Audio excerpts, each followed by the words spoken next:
Армысыздар қазақ елі. Мен жаңа дәрі алайын деп жұмыстан кейін Қызылмай дәріханасына кірдім.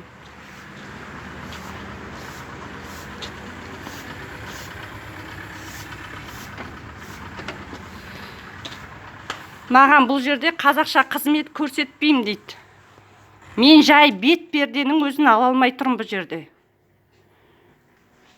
Каспий Голд можно снять за деньги? Я алуға болады, ала беріңіз.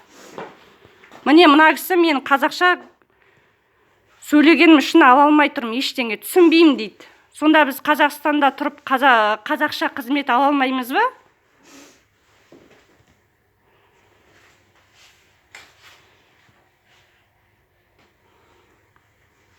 Міне бет перде беріңізші десем түсінбеймін дейді. Басқа аптекаға бар дейді, басқа дәріханаға бар дейді маған.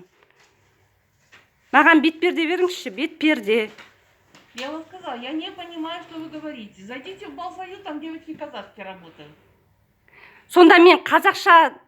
Это что, принципиально с утра нервы мотать? Что она хочет? Переведите мне, пожалуйста. Ну, на казахском спрашивает, наверное, лекарство, я так поняла. Ну, лекарство я ей показала. Маған бет перде керек, бет перде. Что вот это она говорит, без перды? Не знаю, лекарство, наверное, название, или что без перды. Міне, біз 30 жыл егемендік алғанымыздың түрі. Таңы Здесь деньги можно бет снять? перде сатып ала алмаймыз. Банкомат серый. Там снимаются деньги. Здесь не снимается, да? Сіздің аты жөніңіз кім? Нет, это терминал. Міне керек тағмайды.